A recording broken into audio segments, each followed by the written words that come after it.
Good evening, and welcome to the Public Utilities Commission meeting. On behalf of the commissioners and staff, I would like to welcome you to the July 23rd, 2024 City of Roseville Public Utilities Commission meeting.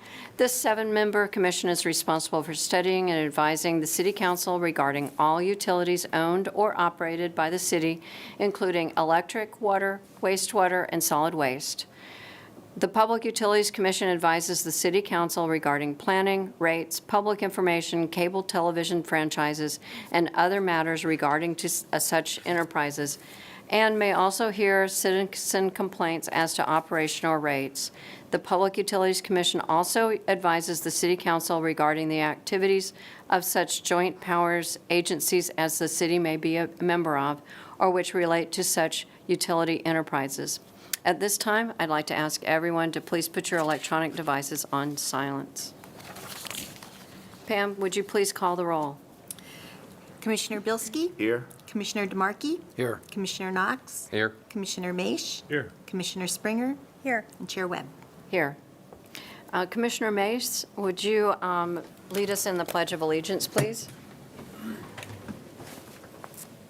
I Pledge allegiance to the flag of the United States of America and to the republic for which it stands, one nation, under God, indivisible, with liberty and justice for all. Item number 4 on the agenda is public comments. This item is for anyone who would like to address the commission on any item that's not on tonight's agenda. When addressing the commission, please state your first and last name for the record. Not seeing any public comment, I'd like to move to item 5.1, approval of the minutes of June 25th, 2024. Would anyone like to make a motion to approve? I'll make a motion to approve. Do I have a second? Second. All those in favor, say aye. Aye. Opposed or abstentions? Extension. Abstention. A motion passes. Next on the agenda is requests and presentations. Our first item is selection of chair and vice chair. In accordance with the city's boards and commissions administrative standards, the chair and vice chair shall be selected annually by the commission. The selected chair and vice chair will assume their positions at the next regular meeting in August. Would legal counsel please walk us through the process? Joe? Thank you, Chair Webb. Okay, for this item, we are going to select the chair and the vice chair. We're going to split them up separately, so we select the chair first, and then we'll select the vice chair after that. So the process for how we'll do this is we will ask for nominations. You can nominate anyone you want. You can nominate yourself. The chair, Chair Webb, can be chair again. Our vice chair is Vice Chair Bielski, and so anybody can be chair. So you can nominate yourself again, and then after we do that, we will take public comment, and then we will take a motion on whoever we would potentially have as the person as the candidate. We take a vote, get through the chair, and then go through the whole same process with the vice chair. So any questions on procedure? I can kind of run the whole thing if you want me to. Okay. Please. Okay. Okay, so then if there's no questions, we can open it up to nominations at this point. Would anyone like to nominate anyone to be chair? I would be happy to do it again. I was going to nominate Ed as wanna vice do it? chair so that he Would- could. Would you be interested in doing it? You want to We switch? can Or you wanna, switch. okay, Yeah. sure. Okay. Okay. If we, go ahead. Chair Webb, would you like to also nominate yourself, or would you like to withdraw that? I just want to make sure because you made that note on the record. I would like to withdraw. Okay. Okay. So we have a nomination for Vice Chair Bielski to be chair. Are there any other nominations? Okay. Would anyone from the public like to comment on any of this? Seeing none, would anyone like to make a motion for Chair Bielski to become the chair at the next meeting? I'd like to move that Ed becomes the chair starting with our next meeting. I'll second the motion. Okay, excellent. Pam, we're going to do a roll call vote on this one instead of just an all in favor. So Okay. Commissioner Bilski? I can vote. Yes, yes. Yes. Commissioner DeLacy? Oh, he's absent. Sorry about that. Commissioner DeMarchi? Yes. Commissioner Knox, Yes. Commissioner Maish, Yes. Commissioner Springer. Yes. And Chair Webb. Yes. All right, congratulations. Thank you. Okay, now we'll move on to the vice chair. Would anyone like to make a nomination for anyone to be vice chair? And I'd nominate Chair Webb. Okay. Are there any other nominations for vice chair? Seeing none, any comments from the public on our vice chair nomination? Seeing none, would anyone like to make a motion to appoint Chair Webb as vice chair for the next term? I'll make a motion. Second? Okay, same thing, roll call vote on this one? Commissioner Bilski, Yes. Commissioner DeMarkey, Yes. Commissioner Knox, Commissioner Maish, Yes. Commissioner Springer. Yes. And Chair Webb. Yes. Excellent. All right, thank you. Back to you, Chair Webb. All right. Thank you so much, Joe. That was easy. I'd like to move on to item number 6.2, Environmental Utilities Monthly Update. Tonight's report is by the Environmental Utilities Assistant Director, Sean Bigley, summarizing the monthly status of environmental utilities activities for information. All right. Well, good evening, Chair Webb and members of the Public Utilities Commission. Glad to be here tonight, and what I'd like to do is provide a brief update in terms of some of the activities going on in the Environmental Utilities Department. So with that, we'll get started. So first, I just want to note we are actually engaging in a key account and business survey, and I'll explain a little bit about what it's about. So essentially, what we're currently undertaking is a public opinion survey among our commercial customers to measure their satisfaction with various aspects of our water service, including reliability, customer service, response, and pricing. We're also looking at their awareness and utilization of commercial programs and offerings, and also gathering any suggestions for improvement.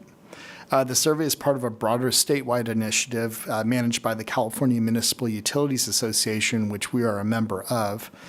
And it essentially enables us to also compare our services against statewide averages, so there's some benchmarking capabilities. The online survey will be be in the field around August 7th. The data collected will help us make necessary improvements to maintain customer satisfaction and enhance our programs and services. So the next item is just to indicate a new partnership that we have with Green Acres Nursery and Supply. We recently partnered with Green Acres Nursery and Supply to enhance our public outreach efforts related to water efficiency. Recognizing that there are significant opportunities to save water, specifically with the outdoors. This collaboration with Green Acres will allow us to create content that complements the city's Inspiration Garden. And if you haven't been out, the city's Inspiration Garden is located by the Utility Exploration Center. Definitely worth visiting. The WaterWise demonstration garden showcases low to mid-water use native plants, effective irrigation techniques, and soil management practices. The partnership with Green Acres features a shared video and informational displays, encouraging customers to visit the garden and source their plants at the Green Acres at Galilee Road. The latest video can be seen on the City of Roseville's Facebook and Instagram pages and Green Acres accounts. The next update is regarding a recent meeting on July 10th regarding a public scoping meeting for an environmental impact report development for the Utility Operations Center. And so at that July 10th meeting, we actually had 7 members of the public participate in that meeting, which included answering questions about the facilities that are being proposed, as well as the purpose of those facilities. Essentially, the scoping meeting is there to gather comments from the public that should be taken into consideration for the development of the EIR document for the Utility Operations Center. So this is just the initial part of the environmental review process, and there will definitely be more opportunity for public engagement to come in the future.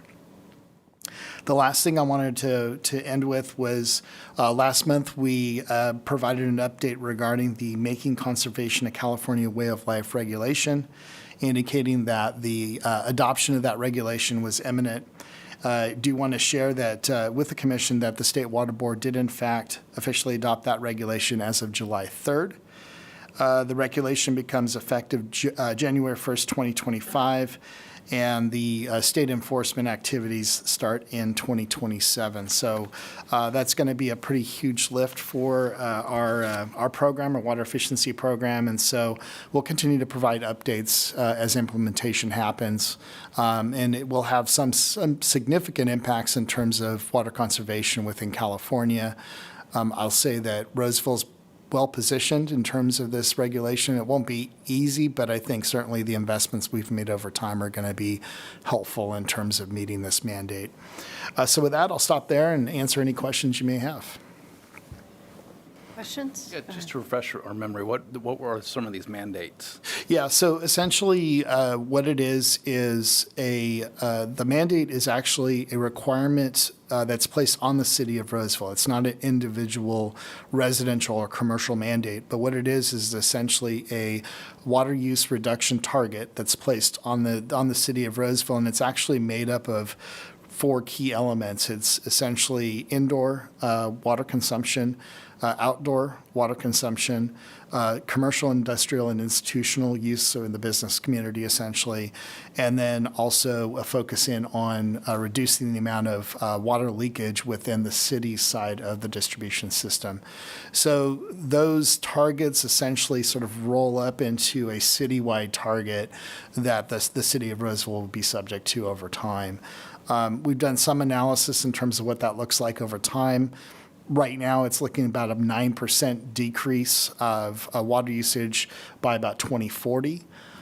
So I wouldn't say it's insignificant, but I also feel pretty confident that we're well positioned to be able to navigate through that as time marches on. So anyways, that's essentially what it is. This, just so you know, from background purpose, this is something that I remember working on when it was a piece of legislation back in 2017, 2016. So this has been a long haul, 8 years to get to this point. So a lot of work been done by staff on the advocacy side of things, and then in terms of the regulatory advocacy, there was a lot of work to try to shape this in a direction that was a little bit easier to work with from a local perspective. So now those that, say, as far as residents go, that continue to go over that allowance, will they be fined? Is it attached to their property tax? No, so ultimately the city of Roseville is accountable for that target. So the role that the city would need to play in that is to make sure that we are doing a couple things. So making sure that we continue to offer rebate programs, other incentives for both residential and commercial customers to work towards reducing their water use, both indoor and outdoor. In terms of just water waste, continue those efforts. What we have built into the Roseville Municipal Code essentially doesn't allow for wasteful use of water. So those types of activities would need to continue. The way I'd like to characterize it really is it's going to have to be a continued partnership between the city of Roseville and our customers. And I think, the way we've approached it for many, many years is we really view it as more of an opportunity to continue to partner with our customers. We only really resort to more sort of enforcement efforts as a last resort, and we'll continue to kind of use that as our approach going forward as things move on. Go ahead. Sean, does the regulation take into consideration location within California, the weather? In other words, does the Central Valley get a higher allocation, or we have the same standard as San Francisco? So on the outdoor standard, there definitely is some accommodation relative to ET factors and the climate, so there is some adjustment relative to that. I would say the challenge often, I think, in this regulation is that on the indoor side specifically, what's been interesting is that there's definitely an idea that per capita use on the indoor side should really match what's going on, say, in an urban setting. And I think that there's some areas where I think there was some room given to inland communities, and I think other areas, just from my perspective, that they kind of made some assumptions that probably weren't correct, understanding the diversity of different communities and what they have as far as housing stock, et cetera. So certainly not perfect by any stretch. Thank you. Yep. Any other questions? Is there anyone from the public who'd like to come forward and address the commission at this time? Not seeing anyone. Thank you for your updates, Sean. Thank you. Next up is a report from the Water Utility Manager, George Hansen, and the Water Conservation Administrator, Bobby Alvarez, with an overview of the water utility, water supply, and water efficiency operations for information. Thank you. All right. Excuse me. Good evening, Chair Webb and Commission members. My name is George Hansen, Water Utility Manager. I'm joined by Bobby Alvarez, Water Conservation Administrator, and we'll be giving an overview of the water utility, our water efficiency program, and we'll provide a water supply update. So I'll do the first part of the presentation. That's the outline you have. I'll walk through the sections within the water utility, discuss the facilities we own and operate. We'll touch on water supply and our customers, our strategic plan and implementation, and hand it over to Bobby for the second half of the presentation, and he will discuss our water efficiency program. So we have about 70 employees in the water utility. Here on this org chart, I just want to highlight for you the sections within the utility. So if you go from left to right on your screen, in those blue boxes, it shows you the sections. So we have the treatment plant. Then we have a government relations group housed within the water utility but supports wastewater, water, and waste services. We have the water distribution section, customer services and admin group. Our compliance group supports both the water and wastewater sections. We have a water efficiency program that Bobby will be presenting on tonight, and our engineering and hydrology program. So the facility, here's just a snapshot of the facilities we own and operate. A treatment plant that is rated at 100 million gallons per day. It was commissioned in 1971. Water distribution system is comprised of slightly over 700 miles of distribution and transmission mains, over 5,600 hydrants, 8 water storage tanks with a combined storage capacity of 48 million gallons. We also operate a groundwater program, and I'll discuss that in detail further along in my presentation. And just to give you an idea of typical flows, so our summer peak flows are close to 50 mgd, not at 50, but almost close to 50 mgd. And our winter flows are in the 15 mgd range. So for water supply, for all Central Valley Project water users, annually the Bureau of Reclamation will allocate water supply. And it's based on a few criteria. So at the time of the analysis, when the allocation is done, they'll look at the storage that's available in the reservoir, look at precipitation, snowpack in the Sierra Nevada, and just hydrology forecasting. And so in April, when they allocated our demand, this year we allocated 100% of our contract supply, which is good news. So we're in a good place this year, and Bobby will cover a little bit more on that. Regarding customers, we have just about 53,000 water connections, approximates to about just under 155,000 residents, and also we support a thriving business community here in Roseville. So our mission as the water utility is pretty straightforward. We play a critical role in supporting the health and ensuring the health and safety of our customers. So we provide clean water that is safe to drink, that is reliable, available 24/7 to support customers' domestic needs, as well as support a vibrant business community here in Roseville. So our business operations are really guided by a strategic business plan.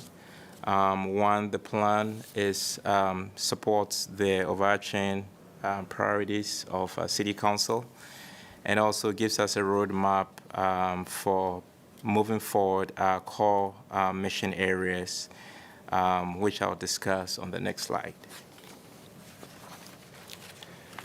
Four mission areas are water and infrastructure reliability, operational excellence, investing in our team, and stakeholder outreach and engagement. And these are not listed in any order of importance. All four areas are equally important. Next slide. So I'll spend the next few slides discussing water and infrastructure reliability as one of those main focus areas of the utility. So on the supply side, Roseville uses a diverse water supply portfolio to ensure water reliability for our customers in all year types. So we have two surface water supply contracts. One, the Central Valley Project surface water contract is with the Bureau of Reclamation for 32,000 acre-feet. And we have a Middle Fork Project water supply contract with Placer County Water Agency for 34,000 acre-feet. And last year, we amended that contract working with PCWA to provide an optional 10,000 acre-feet that will be available to Roseville as and when there's a need to call on those additional supplies. So for build-out, we'll have a combined 76,000 acre-feet of surface water supply. We also operate a ASR Aquifer Storage and Recovery Program to support our customers' needs in emergency scenarios and as backup supply in dry years. And I'll discuss that a little bit more further in my presentation.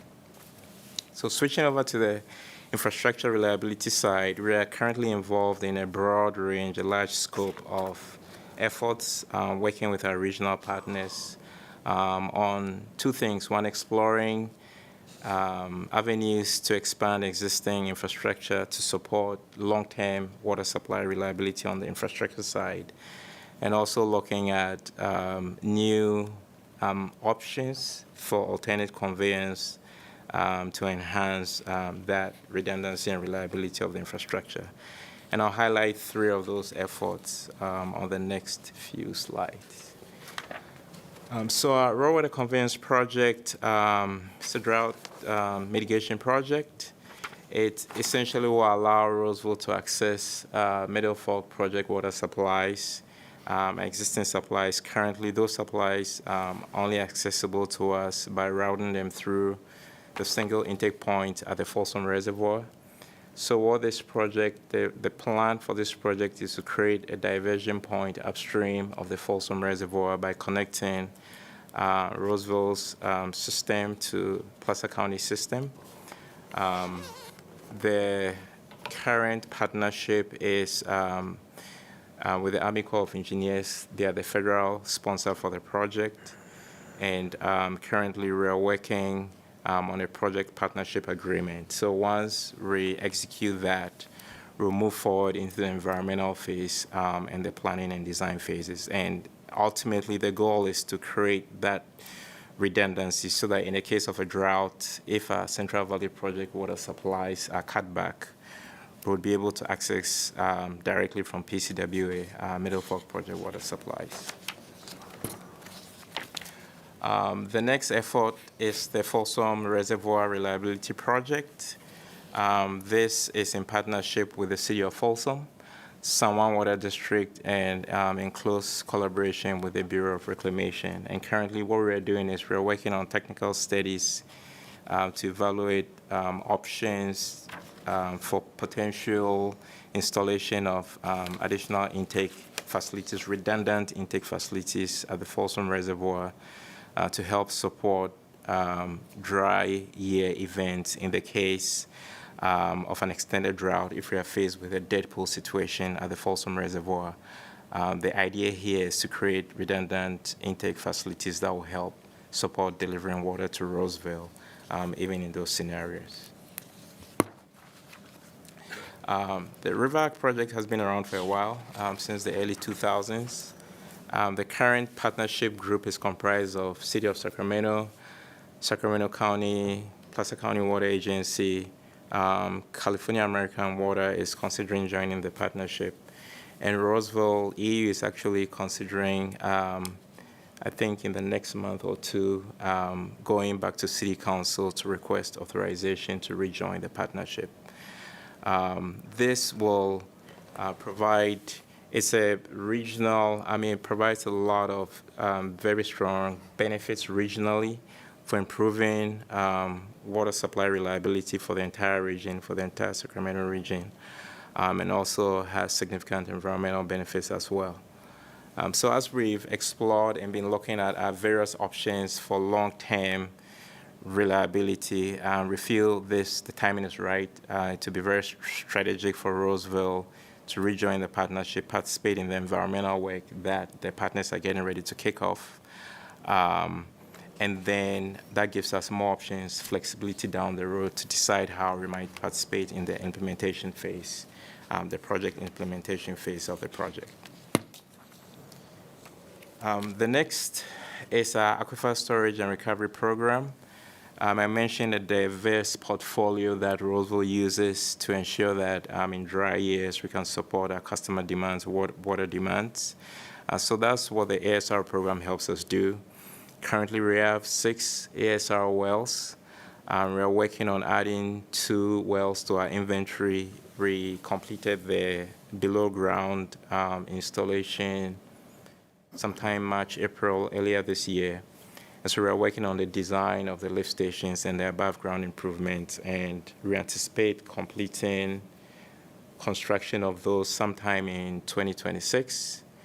And then following that, there are 2 future wells that we intend to add, and looking to complete those sometime around the 2030 timeframe. So what the groundwater wells do is allows us to recharge the aquifer when surface water is abundant in wet years, and then in dry years we can extract that water to support customer demands. This last slide on infrastructure resiliency is regarding existing infrastructure. Earlier I mentioned that a treatment plant was commissioned in 1971. So as the facility is aging, the equipment, the facilities are nearing the end of their useful life. And so about 5 years ago, we conducted a condition assessment, and we used the data from that assessment to develop a 20-year capital improvement plan that gives us a systematic schedule for upgrading the facilities and equipment to make sure that our plant is always in an excellent operating condition.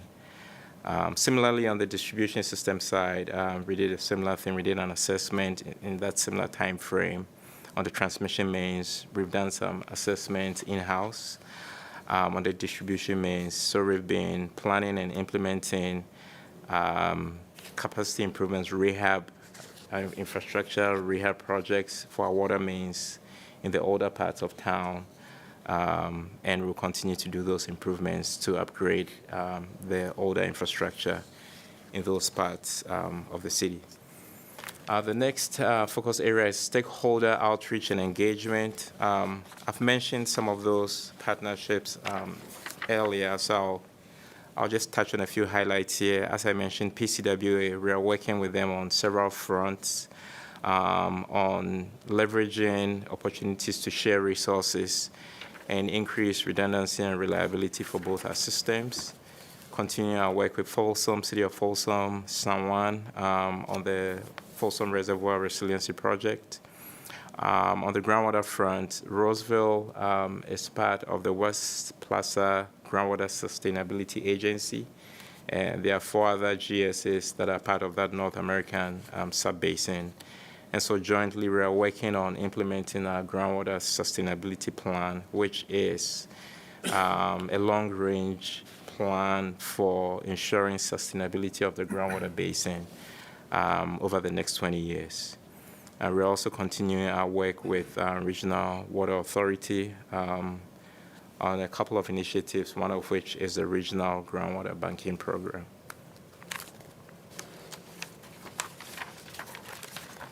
So operational excellence is really an ongoing focus. Our goal, we're always looking for opportunities to improve on our operational efficiencies.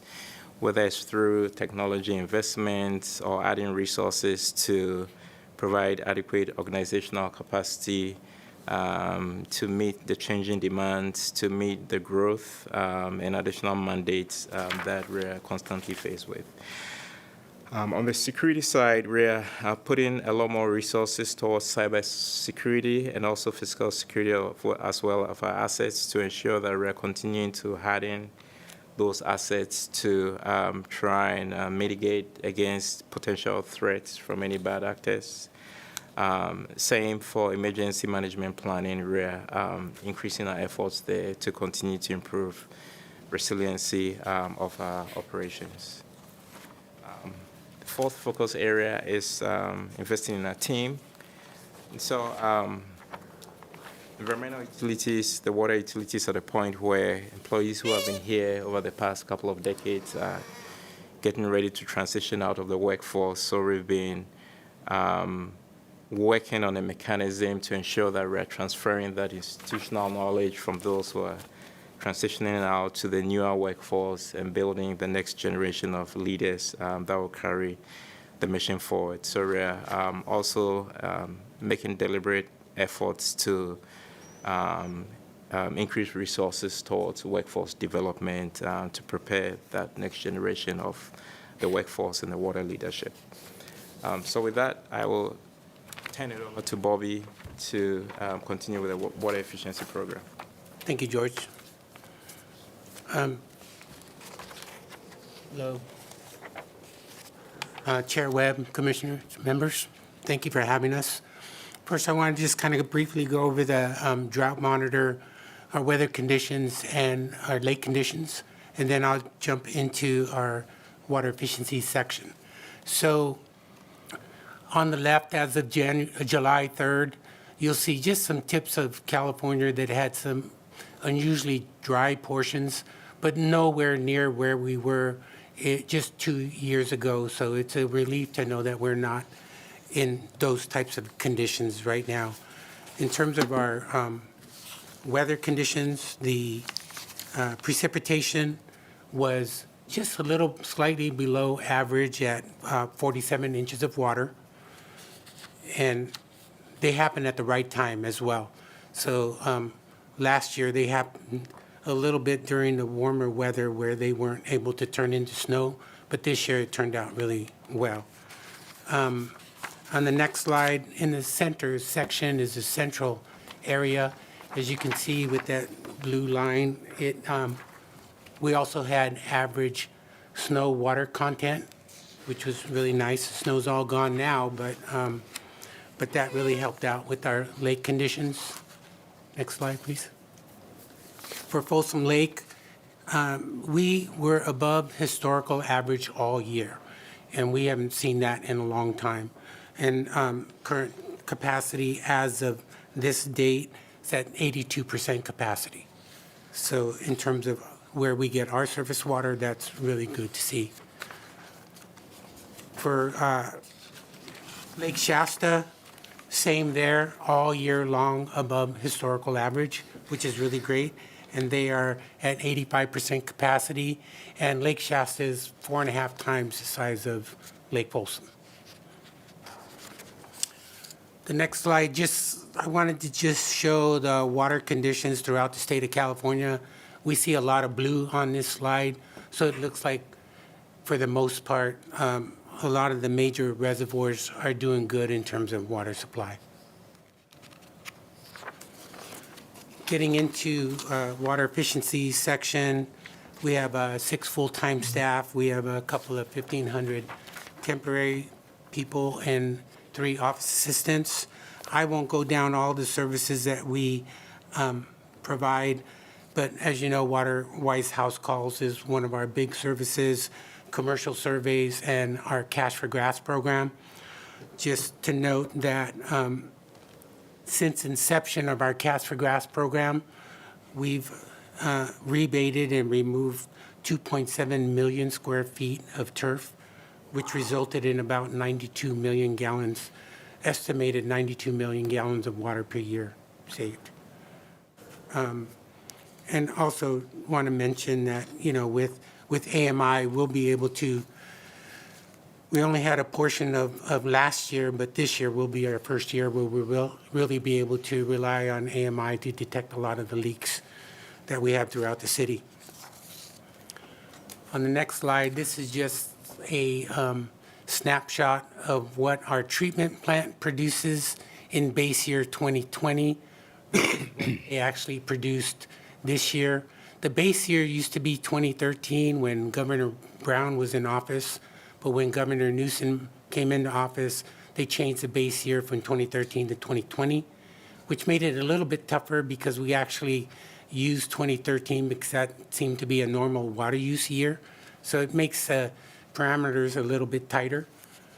On the next slide, what this shows is actual water production versus water that was billed. The gap that you see is water loss.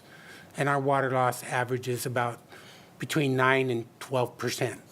Again, with AMI, we hope to identify more leaks and hope to get that gap even shorter. As Sean described, our legislation with SB 606 and 1668, what I really want to highlight here is that for the first time, my first report was done in January of 2023 for the results of 2022. And on the bottom there, you'll see that with the indoor and outdoor standard, because City of Roseville does not have a meter specific for indoor and a meter specific for outdoor, what I had to use is a method of using just winter months usage, because typically in the winter months, most people shouldn't irrigate. I say that with a smile on my face because, as you know, you probably drive around and see people irrigating when it's raining. But that's the closest I can get when I was doing this budget-based calculation. So based on the standard, for 2022, we were 8% over on indoor use. We were 74% under on outdoor use. We were 1% under for our water loss. And that year, we did not have to report CII. So the difference between the actual use and the budget was a negative 25%. So that was really good for the city of Roseville. What I also want to mention is our non-functional turf ban, which is AB 1572. That also starts in 2027. But I want to also point out that, you know, for the most part, within the city of Roseville, most all medians have removed their turf grass. We still have some challenges with the sidewalks where they have that small strip of turf, but we are working collaboratively with the Parks Department and other departments to start working on being able to meet this goal of 2027 for all properties owned by our local government. On this next slide, a couple of things here. So in 2015, you'll see that was the drought of 2015. That was the time when the city of Roseville's lawns, residential lawns, were all turning brown because I think everybody made a really good effort to reduce their water usage. At 2020, you'll see the bar gets higher because that was a pandemic. And so even though most people were not in the office, they were all working from home, so there was a lot of water usage. In addition to that, a lot of the commercial sites, even though they didn't have people working in the buildings, their water for their landscape was still on. So there was a lot of high water use, and then we came down. So a couple of things I want to point out. One is from 2013 to the end of this last year, our population has increased by 25%. Our water usage has decreased to a negative 17%.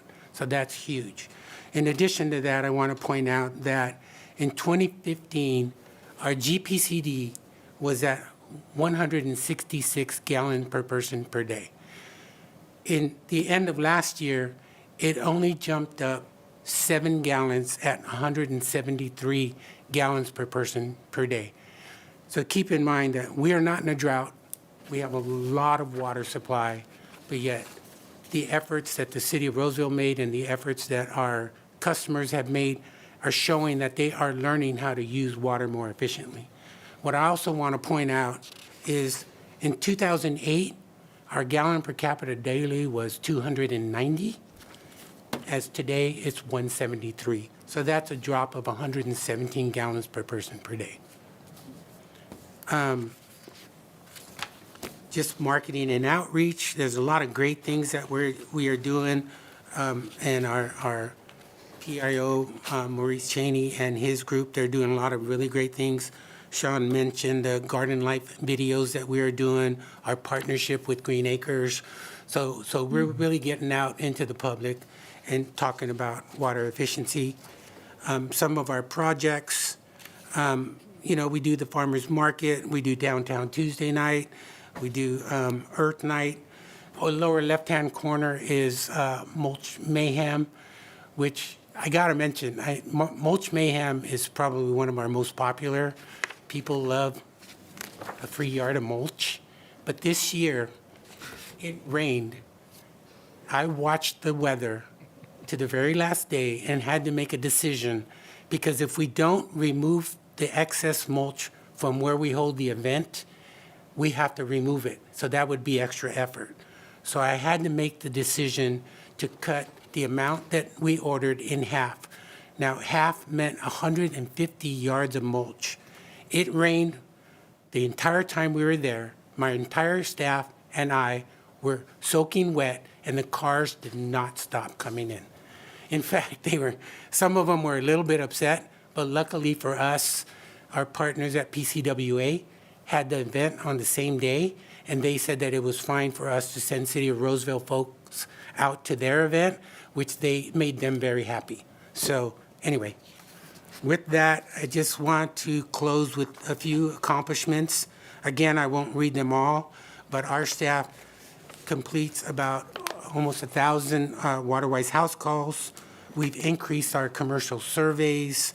I want to point out that with AMI, just for the last part of 2023, we've identified 650 plus leaks, which is great. This year's going to be awesome. And then we also received the Regional Directors Award from the Bureau of Reclamation, Reclamation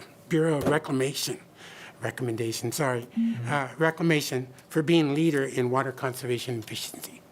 So, any questions? So I've got a couple of things. This is kind of echoing Commissioner DeMarchi earlier, and this is kind of for Sean. So the water usage thing, and I'm, one to always use analogies. So I've got a 20-year-old Maytag washer. I have to manually set the water level. I go to my son's house, everything is, it automatically sets the water level, the rents, everything's like programmable. So is that factored in that appliances keep getting more and more efficient, and they're a huge bulk of our use, our dishwashers, our washing machines, and so forth, into the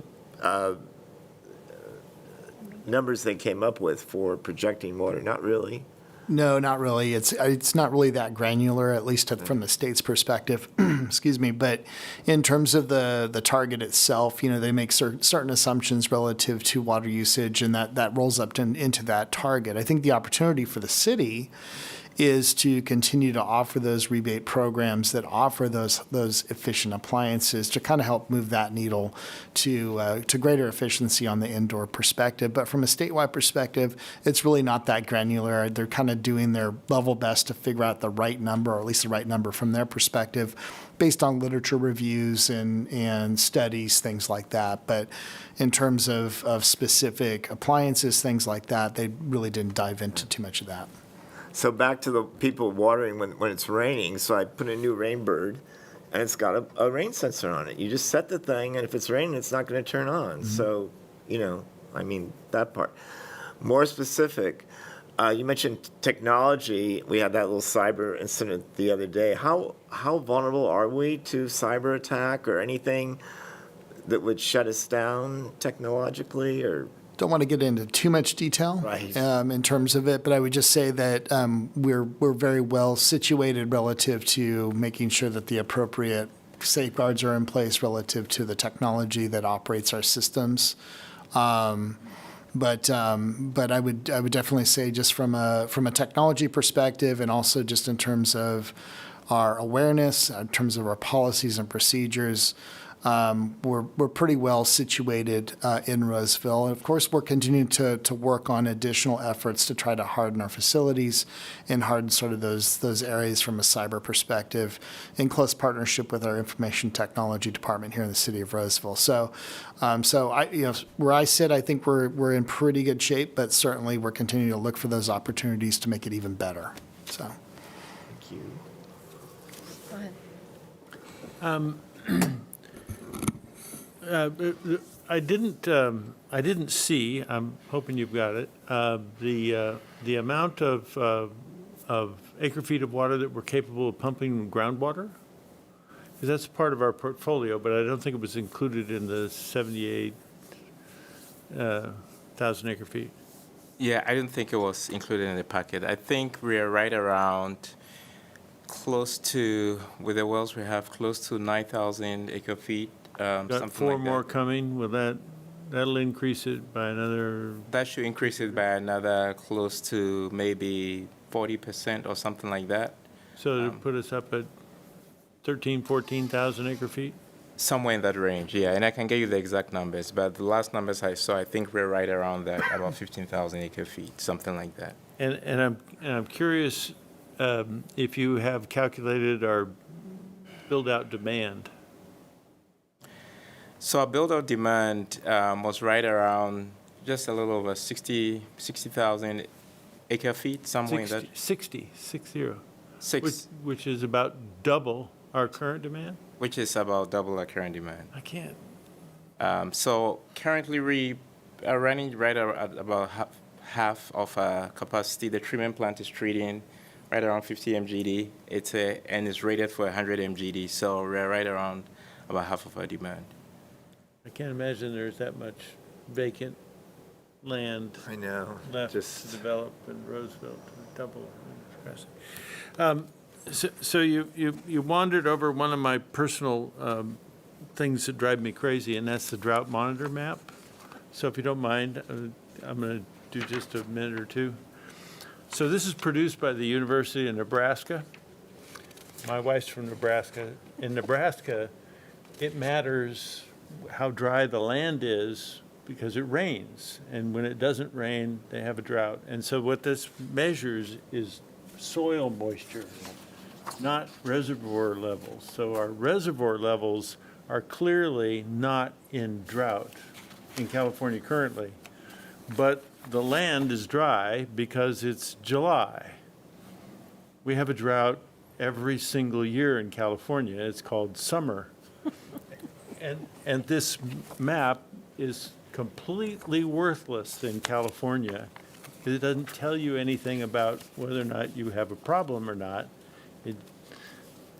Maybe in January it would tell you if you had a problem, but not in July. So I apologize. I just had to let everybody know that that was a completely worthless piece of information. the other thing is that darkest area, the severest drought area, that's really the California chaparral. So that area is water deficient to begin with, always, even in a wet year. So anyway.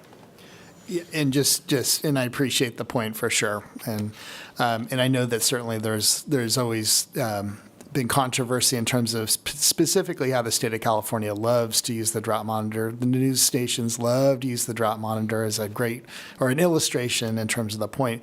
But just assurances, when we assess kind of what our water supply situation is, that's not something we go to assess where we're at. It really is reservoir levels, things like that. So I figured, but thank you anyway. And next year, that slide won't be on my presentation. I love it. Any more questions? Go ahead.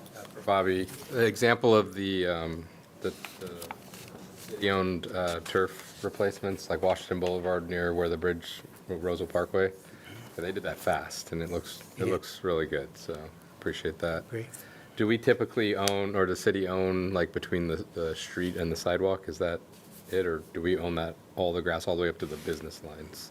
Or depends? I think it varies, but the city maintains it or contracts the maintenance of it. But in terms of who actually owns it, I'm not sure. But those sections will have to be removed by 2027. Any other questions from the commission? Is there anyone from the public who'd like to come forward and address the commission on this item? All right, thank you, George and Bobby. Thank you. Thank you. Agenda is the report from the Roseville Electric Utility. This is their monthly update. Tonight, we'll be hearing from Sean Matcham, the Roseville Electric Chief Operating Operator, summarizing the monthly status of the electric utilities activities. Yes, good evening, Chair Webb and members of the commission. Sean Matcham with Roseville Electric. I have a brief update for you this evening on a few things at the department. It's great to see the EU update on their reservoir levels. That's great from our perspective as well. And I'll say I don't have any drought maps to share with my update. So we'll get off to a good start. I do want to talk about a few items later on in the agenda. Here after this item, we do have a more meaningful presentation on an important outage from our power plant superintendent. But more broadly across the department, the first thing I wanted to talk about was the heat wave that we experienced early in the month. It started largely the week of July 8th. I thought I'd spend a little time on that. Overall, our electric system served very well, stood up pretty well. It was the first test of the year for us. It was the biggest test on the electric grid with temperatures where they were and where loads were where we projected them to be. I think the good news is we didn't have any meaningful or large or sustained outages from our customers, our residential or business customers, which is great. We did have some isolated outages, but we were able to restore those customers pretty quickly, given the conditions and recognizing the hot temperatures that everyone was dealing with. From a supply perspective, I wanted to share a note that going into that week, and particularly on July 12th, we expected to hit our all-time peak demand, historic peak demand in the city, and had projected that to be 375 megawatts. Our prior peak demand goes back to that September period in 2022, recall became commonly known as peak week. And so 2 years removed from that, all the building that has occurred here in Roseville with residential new construction and commercial development, we did push up against that number here in early July. At the end of the day, we came up a little shy, but just wanted to share that. We were planning for all-time record high loads during that week. Importantly for us, on the supply side, we have our entire generation fleet available and in service during those peak periods. So that's very important for us. When we have all those resources available, we have a pretty meaningful margin as well on top of what our peak demand is. And so I just wanted to share, having all the resources that we have, the diverse portfolio, we looked real strong going into that week and even had some margin of error, if you will, if we had any forced or unexpected outages. The rest of the month, despite what is a very hot day today, has been relatively mild, and we expect it to be mild through the balance of July. So we stand in a very good position resource-wise for July. Not ruling out hot temperature in August. And so I just want to report first heat wave, I think we held up well, plenty of resources. July looks good, but preparing for what could be some hot weather in August as well. Next item I wanted to chat about is an item that I know I've talked to the commission before about, and I believe Eric Campbell, our assistant director, may have touched on it during last month's update. And it relates to our path to ownership of the California Department of Water Resources peaking units that are out adjacent to the Roseville Energy Park. I think we've updated this commission a number of times over the last 4 to 5 months on our progress. As a reminder, we negotiated new agreements with the state of California. It put us down a path of one or two options. One was to take ownership in 2026 and 2027, a few years down the road. But we also had an option to take some action and accelerate that ownership, bring them into our portfolio, and for the city and the department to have those resources available for us to use in our portfolio and to serve this community. And so for the last several months, we've been doing a lot of work to meet the milestones and the triggers to really bring that accelerated ownership option to light here. And so I just wanted to mention there were three things that we were supposed to do. Get approved through a grant program with the California Energy Commission. That was approved in late April. We were supposed to take some contracts to City Council and execute them to perform upgrades at those facilities in the next couple years. We took those contracts to council at the June 19th meeting, so just not too long ago. Those were approved. And with those triggers, then it caused us to go through what I'll say is a confirmation or certification process with DWR, where we say, hey, we've met the triggers. Do you agree? And then begin the process of transferring that title in effect to us. So I want to report we are in that process now of that certification process with DWR. At this point, there's no dispute on whether we've met our obligations under the agreements we put in place. And so we expect within the next 60 days to get confirmation back from DWR. There's still a little process that they need to work through, but we're hopeful by late summer here, early fall, that we will be able to take ownership of those two peaking units and their natural gas units out at the REP and bring them into our portfolio to use for our purposes and the purposes of this community. Very big news for us. Long term, we've committed to make them available to the state during grid emergencies, which is really not a high hurdle for us. It's something that we would do under any circumstances. So just a brief update there. There's been some meaningful action in the last, I think since you all last met, that really caused us to really accelerate down that path of accelerated ownership. So I will say, coming down the home stretch with respect to ownership, there's more work ahead in terms of long-term operation and maintenance and capital work we want to do out there. But all good news from our perspective. We'll be excited to get them in the portfolio. So making progress. The next thing I'll mention relates to a financial review. Since we last met, we did go through a financial ratings review with Fitch Ratings. Fitch Ratings is one of the three major rating agencies that do this kind of financial review, financial health check on business and utilities. Fitch, it's a routine but very important process for us to go through. And so one of the things that was important to us was to affirm our current effective credit rating and the outlook that we had for Roseville going forward. So just about a week and a half ago, we went through a meaningful process with Fitch. They asked for a lot of information from us as an electric utility. They want our integrated resource plan. They want our capital planning forecast. They want our load forecast, our rate projections, our cost, a lot around procurement in terms of meeting environmental mandates and the state mandates. And so we turn all that over to them, and we get a chance to sit down and answer directly questions from Fitch. And so I wanted to report that that exercise was completed, and they did affirm our current AA rating and stable outlook. And I'll say that's top tier, top grade financial credit rating for an organization like us.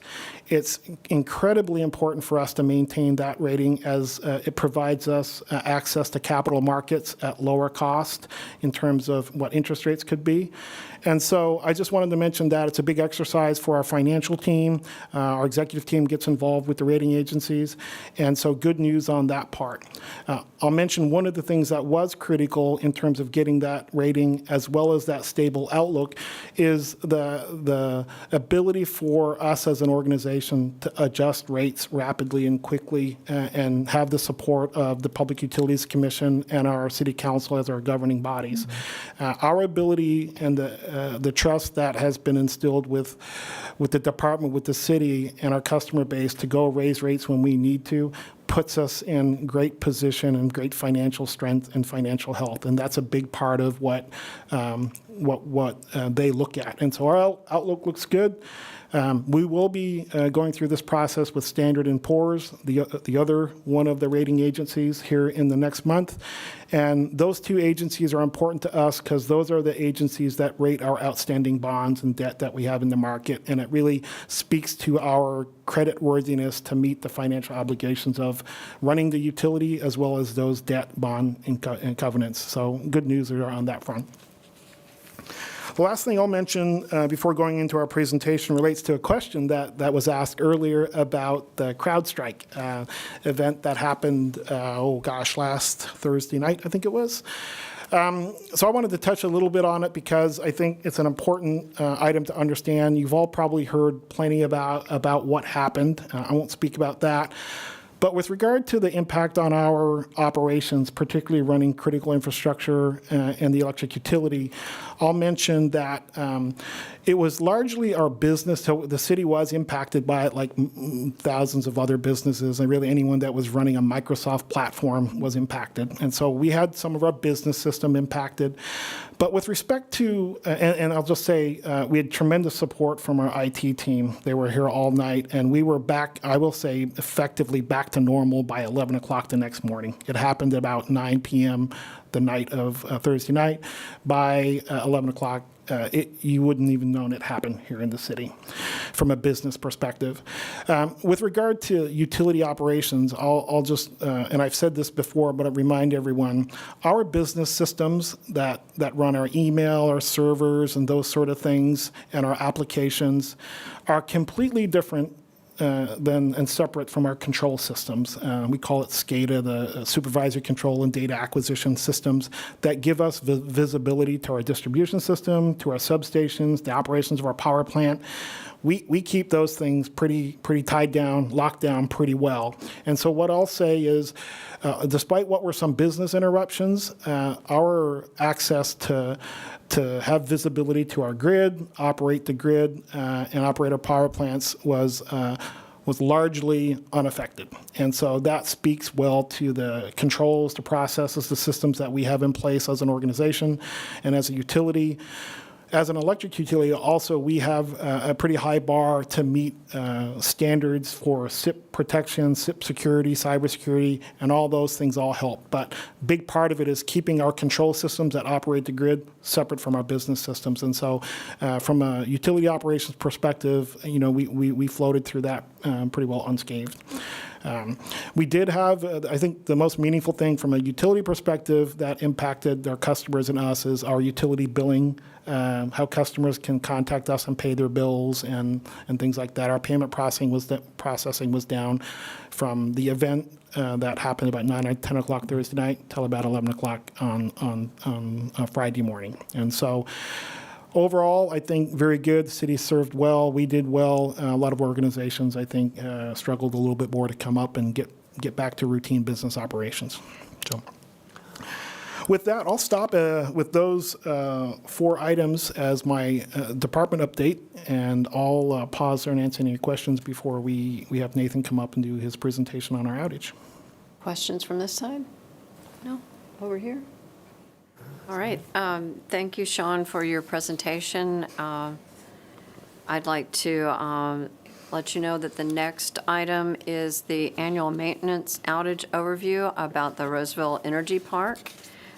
Tonight's presentation is by the Power Generation Superintendent, Nathan Ribordi, with an overview of the Roseville Energy Park 2024 annual maintenance outage. Thank you. Yeah, maybe before Nathan gets started, give me a chance to introduce him. So we were excited to come and present on this item tonight. I think back in February, I mentioned that we were taking our Roseville Energy Park into a major maintenance outage where there's a tremendous amount of work that gets done. And so tonight's presentation is really to do a little recap and tell you what we did, why we did it, how important the work was. But before that, I want to mention Nathan Raborti has been with the utility many years now, but back in January of earlier this year, in fact, January this year, Nathan was promoted to our power plant superintendent position. He is responsible for our entire generating fleet, and here by the end of the summer, hopefully that includes 2 more units. And so we have 2 power plants, Roseville Energy Park, and we have our Roseville Power Plant number 2. And with the peakers that we're on path to take ownership for DWR, that will put 7 units in our portfolio, and they're very important assets. They're our single largest assets as a utility, and very expensive to own, operate, and maintain, and it takes a lot of expertise to lead those and be at the helm. And so we were very excited to have Nathan take that role, internal promotion, and was well deserving of the position. And as a reward for that, I get to invite him here to present and share a bunch of photos on the work that he did over our outage. So with that, Nathan. Yeah, I'd like to pause. I need to stop for a moment and ask if there's anyone from the public who'd like to come forward and address the commission on the Roseville Electric Utility monthly update. Not seeing any public comment. Let's go ahead with Nathan. There you go. Thank you, Chair Webb and Commissioners. I'm Nathan Raborti, and I'll be presenting this evening on the spring 2024 outage at the Roseville Energy Park. So the Roseville Energy Park had a planned annual major maintenance outage from February 15th to April 5th. And then, as you may be aware, we replaced a variable frequency drive in June that failed last year in 2023. So one of the main activities that we conduct during the outage, we're performing engine inspections, including borescopes and direct visual inspections of the combustion turbine and the outlet casings. So that picture you see on the left there is actually one of our combustion turbines. That's the Siemens SGT 800. And then on the right, we're actually closing one of the expansion boots so we could take a peek inside and see what's kind of behind the expansion boot there. So Roseville Energy Park combustion turbine number 2 also underwent an outlet casing inspection. But we did a little extra work on Unit 2. So we performed non-destructive examination, conducted operational testing, and we reinforced the outlet casing to minimize any potential for damage that we experienced in previous years. So you can actually see, back one slide. On the left there, you can see the brand new shiny parts. Those are all the stiffening plates that were added. And then evidence of some of the testing that was completed. Let's see. So the steam turbine also underwent general inspections for safety inspections, as well as the boilers or heat recovery steam generators, which undergo annual inspections. The piping at the energy park is also, we have a risk-based integrity management program that through system modeling, we identify high-risk areas. So all those areas were inspected during the major outage. So a few capital projects. We had our revenue meter upgrades. So we upgraded to digital meters, which replaced the original installed meters when the plant was constructed in 2007.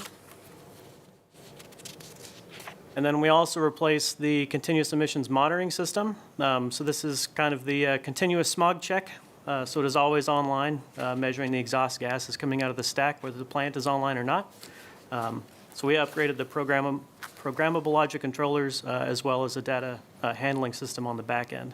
And this is one of the systems that the Placer County Air Board can log into at any time to see what the plants are doing.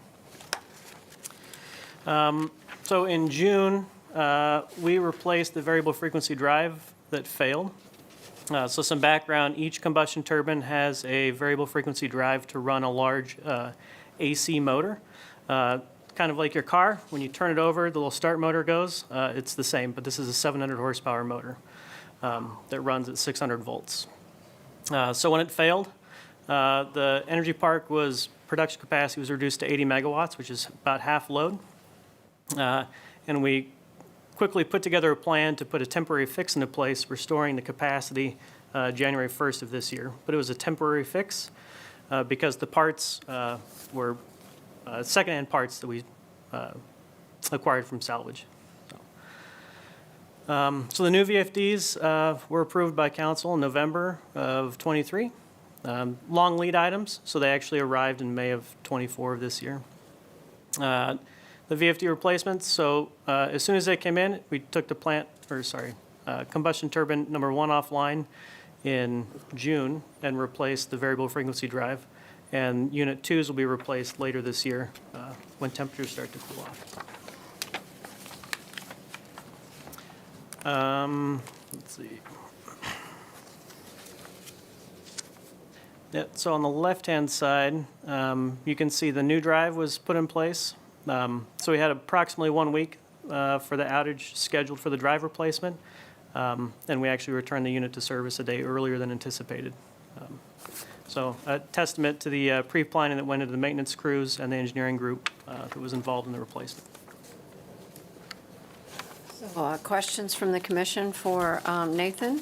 Just real quick, are there supply chain issues with getting equipment and parts, like with the transformers, or not so much? It depends on the component. Some items do have supply chain issues. Pretty standard with the Roseville Energy Park and other generation facilities. The components are purpose-built. So we have, we'll put in our order, we have the drawing review, and then we actually have to wait for the factory to tool up and actually make what we're specifically asking for. Thank you. Any other questions from the commission? Is there anybody from the public who would like to address this issue? Not seeing any public comment. I want to thank you for your presentation tonight.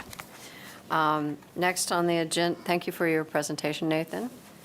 Next on our agenda is board member, commissioner, or staff reports. Are there any reports from staff? Are there any questions or comments from the commission? Does anyone have any items they would like to suggest for future meetings?